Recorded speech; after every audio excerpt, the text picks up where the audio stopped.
In this school, one of the things that I have to do as part of the homework for this school is meditations. But between all of us, I have never been successful at that. That's one of the most horrible things that I've ever tried to do for myself. I tend to wind up getting really pissed off. But these are guided meditations, so I figured, well, that will help. And I have to do them anyway. I'm 100% putting my all into this study. And they're pretty good meditations. I've actually gotten some positive things out of them already. But one came along the other day,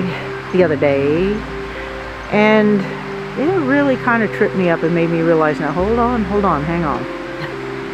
Not everybody's the same. We are not all manufactured robot replicas of people.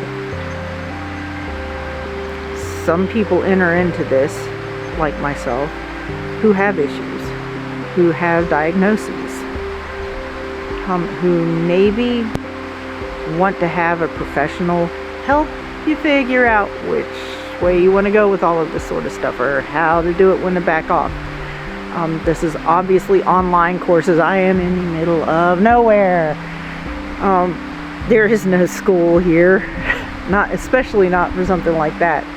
Although it's kind of the perfect place to learn, because it's isolated, it's peaceful, you are in touch with nature, there's no escaping it. However, they also have their disclaimers on there saying, we are not going to fix you psychologically. They got like legalese for it and stuff, and that makes total sense. And you really have to take responsibility for yourself also. They don't know who you are coming into this. Now, this particular exercise nearly set me off, and again, I lay no blame on them. But if there was a suggestion, it would be, maybe kind of like discuss what the point of the meditation is. But maybe they don't want to do that because it's supposed to be different from everybody. You've got to find out your own self within this, and if they like nudge you too much in a direction, then you might miss out on that lesson because you're looking for it to be something else. But anyway, what the hell was that? Oh, it's the dog and something else. Anyway, this one was about layers that I don't think I recognize, or maybe I just don't have it. Maybe not everybody has it. I don't know. You were supposed to take an emotion that you kind of struggled with. It wasn't exactly positive, and you're supposed to bring it up to mind, and then they recede you back down through the layers of it. I had such a good outcome with a meditation that I had done the day before that I thought, I'm going to try this hard one that has always kicked my ass royally, and maybe I can make it budge. Maybe this will be like another approach to it, because my therapists, I've had quite a few, won't touch it. They change the subject when I try to grab them out of the chair. Come on, let's work on this, because I don't want to sit in misery. I want to fix everything while I have more time to enjoy life with it fixed than sitting there with the burden of it upon me. It's screwing things up. But what they ultimately, I think, wanted us to do was to sit with the emotion. I don't understand the layers. I called up the emotion. It sucked really bad. I went back into, it's basically a black hole, and they're trying to take you down to the bottom of it. And I want to say that I get it, but I don't. The only thing that I get is that other people get it, but I don't, because I have diagnoses. And then I question, like, am I even on the right path? Am I going to be able to be the kind of person who has the kind of thinking that they are trying to instill with doing these things in this way? Yeah, it did make me question a lot of stuff. And I think that I have been dealing with this for so long, this particular issue, that it's kind of, at this point, become part of the crew, part of the ship, just like in the movie, you know, and I've got really thick walls of it. So there isn't like, if there's something else in there, I'm too broken to see it. As far as, I don't know what layers are.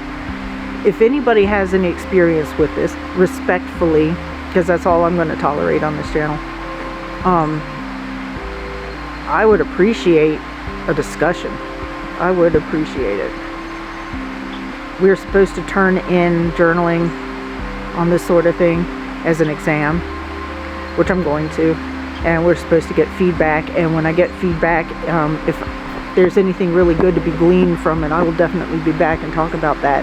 But I realize the rest of the night that, okay, maybe I shouldn't be as hard-hitting as I have a tendency to be, because I don't know what happened to me.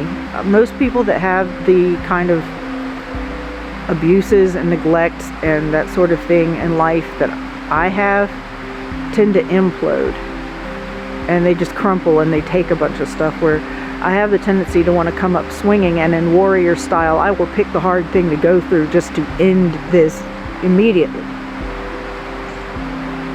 I mean, in a lot of ways it's helped me cope to be that kind of person. In a lot of ways it's kept me small, because I have had to choose. Let me rephrase it. I've had to make choices with this issue in mind, because I realize that it's too big for me, and it's either, you know, I have to fight it and change it, or I have to seal it up and keep it away. I can't sit with things like this. And yes, it has made my life very small.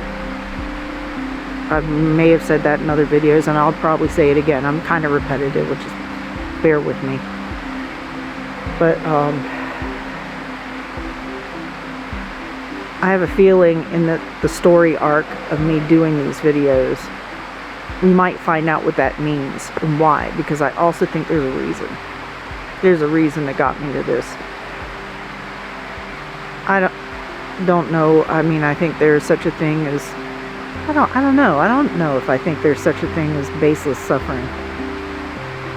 Maybe there is, but everything that I've seen, there's like a point and a purpose, and you may not know it at the moment, but much later on when you turn around and look, and you're like, as much as I hate this and it doesn't make me feel any better about it, okay, so that is why I had to go through that kind of crap, or that is why that happened. And sometimes it's really hard to get out of things like how awful it is to be somewhere where you're not supposed to be, and it's obvious. I've had large chunks of my life that were just destroyed by people because I was not where I was supposed to be, but I was also in a position where I didn't know how to get out of it, so I felt trapped and held to it. I have a feeling a lot of people that see this also know what that is like. Probably more often than not, you guys feel that way. Like if it was just if it was just easy to go, all right, well, fuck you then, and leave, you'd have done it. You'd have done it. You can't always escape. Anyway, all of it goes back to being exactly who you are in any given point in time in your life, in earnest. That's kind of the theme of my days these days.